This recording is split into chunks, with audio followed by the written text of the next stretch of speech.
Hello दोस्तों, नमस्कार। स्वागत है आपका एडवांस एग्रीकल्चर यूट्यूब चैनल पर। फ्रेंड्स, आज की इस वीडियो पर हम बात करने वाले हैं मिर्च की फसल पर एनपीके घुलनशील खाद कब, कितनी मात्रा पर, किस स्टेज पर कौन सी वाटर सॉल्युबल फर्टिलाइजर्स का हमको इस्तेमाल करना चाहिए। मार्केट पर तो कई प्रकार की वाटर सॉल्युबल फर्टिलाइजर्स घुलनशील उपलब्ध हैं, जैसे 19-19-19, 12-61-0, 17-44-0, 0-52-34, 00-50, 13-40-13, 13-0-45 और कई प्रकार की अदर परसेंटेज में जो वाटर सॉल्युबल घुलनशील खाद आती हैं। हमको कब, किस स्टेज पर, कितनी मात्रा पर मिर्च की फसल पर घुलनशील खाद का इस्तेमाल करना चाहिए, तो इस वीडियो के माध्यम से हम आपको डीपली समझाने वाले हैं। तो वीडियो को बिना स्किप किए वीडियो को अंत तक ज़रूर देखें। तो हमारा कुल मिला के टॉपिक ये है कि मिर्च की फसल पर नाइट्रोजन का प्रयोग कब करना चाहिए, फॉस्फोरस का उपयोग कब करना चाहिए और पोटेशियम का प्रयोग हमको कब करना चाहिए। वीडियो पर बने रहिए। तो चलिए शुरू करते हैं।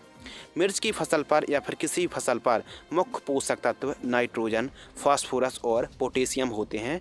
यह मुख्य पोषक तत्व होते हैं और ज़्यादातर हम नाइट्रोजन, फास्फोरस और पोटेशियम का ही इस्तेमाल करते हैं। हमारी किसी भी फसल पर बढ़वार के लिए 17 पोषक तत्वों की आवश्यकता पड़ती है, जिसमें से नाइट्रोजन, फास्फोरस, पोटेशियम मुख्य पोषक तत्व हैं। इसके अलावा सेकेंडरी माइक्रोन्यूट्रिएंट सल्फर, कैल्शियम और मैग्नीशियम हैं। वहीं मल्टी माइक्रोन्यूट्रिएंट सूक्ष्म पोषक तत्व की बात करें तो zinc, boron, iron, copper, manganese, molybdenum जैसे पोषक तत्व शामिल हैं। मिर्च की फसल पर नाइट्रोजन का महत्व है।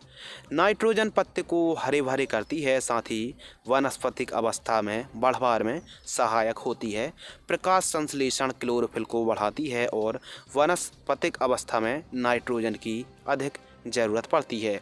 मिर्च की फसल पर जैसे 0 दिन से लेकर 40, 45, 50 दिनों तक अपेक्षाकृत अधिक नाइट्रोजन की आवश्यकता होती है। कुल मिलाकर नाइट्रोजन वानस्पतिक यानी वेजिटेटिव बढ़वार में काफ़ी रोल निभाती है।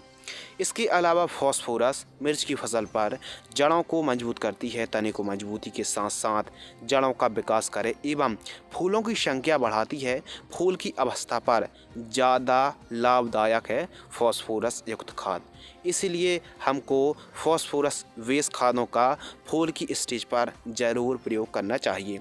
पोटेशियम का हमारी मिर्च की फसल पर फल की अवस्था पर फलों को मैच्योर एवं स्ट्रॉन्ग के साथ साथ पौधे की सेहत सुधार एवं पौधे की गतिविधियों को एवं अन्य एंजाइम्स के साथ साथ सेल डिवीजन को बढ़ाएं, जिससे अधिक मिर्च पौधे पर लगती हैं। तो कुल मिला के पोटेशियम का इस्तेमाल करने से जो फल हैं वो अधिक मात्रा पर आते हैं और फल वजनदार होते हैं। ओवरऑल मिर्च की फसल पर पोटेशियम बेस खादों का हमको फ्रूटिंग स्टेज पर इस्तेमाल करना चाहिए। जब फ्रूटिंग सेट हो रहे हों तो हमको पोटेशियम बेस खादों का प्रयोग करना चाहिए। मार्केट पर कई प्रकार की वाटर सॉल्युबल फर्टिलाइजर्स घुलनशील खाद उपलब्ध हैं। तो आइए जानते हैं मिर्च की फसल पर कब, कितनी मात्रा पर, किस स्टेज पर कौन सी खाद का प्रयोग करना चाहिए। वानस्पतिक स्टेज यानी रोपाई से फूल आने तक अधिक मात्रा पर नाइट्रोजन की ज़रूरत पड़ती है।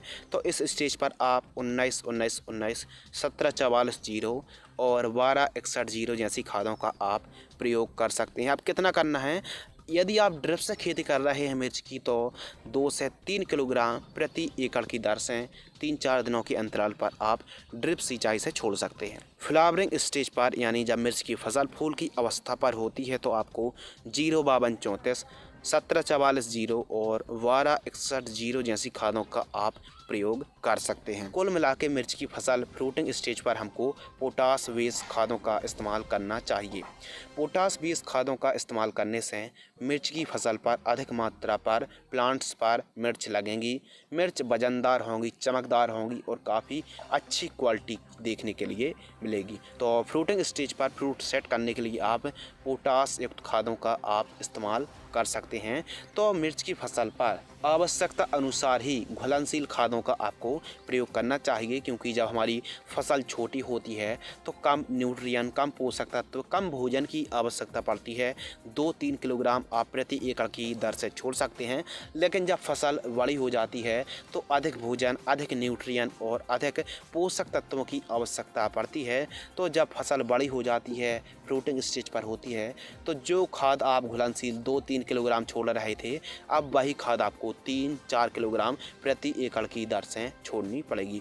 तो आवश्यकता अनुसार आपको उर्वरक खादों का प्रयोग करना चाहिए। घुलनशील खाद का यदि आप प्रयोग कर रहे हैं तो आवश्यकता अनुसार, यदि नाइट्रोजन की ज़रूरत है तो नाइट्रोजन, फॉस्फोरस की ज़रूरत है फॉस्फोरस, और पोटास की ज़रूरत है तो पोटास की पूर्ति आपको करना चाहिए। यानी आवश्यकता अनुसार ही उर्वरक खादों को आपको इस्तेमाल और प्रयोग करना चाहिए। आवश्यकता अनुसार आपको बीच बीच में लिक्विड माइक्रो न्यूट्रिएंट या फिर ग्रेन्यूल्स माइक्रो न्यूट्रिएंट का भी प्रयोग करना चाहिए। ह्यूमिक एसिड का मिर्च की फसल पर इस्तेमाल करना चाहिए। कैल्शियम नाइट्रेट युक्त खादों का आपको प्रयोग करना चाहिए। बोरॉन का प्रयोग करना चाहिए। यदि मिर्च के फल टेढ़े आ रहे हैं तो आप बोरॉन का इस्तेमाल ज़रूर करें। इसके अलावा चेलेटेड कैल्शियम का भी आप छिड़काव ले सकते हैं। तो इस प्रकार यदि आप मिर्च की खेती करते हैं, आवश्यकता अनुसार उर्वरक खादों का इस्तेमाल करते हैं, तो यकीन मानिए मिर्च की फसल पर आप एक सफल किसान बन पाएंगे। एक अच्छा उपज और उत्पादन मिर्च की फसल पर निकाल पाएंगे। यदि आपको यह वीडियो पसंद आती है तो वीडियो को आप लाइक कर सकते हैं। फिलहाल आज की इस वीडियो पर बस इतना ही। जय जवान जय किसान।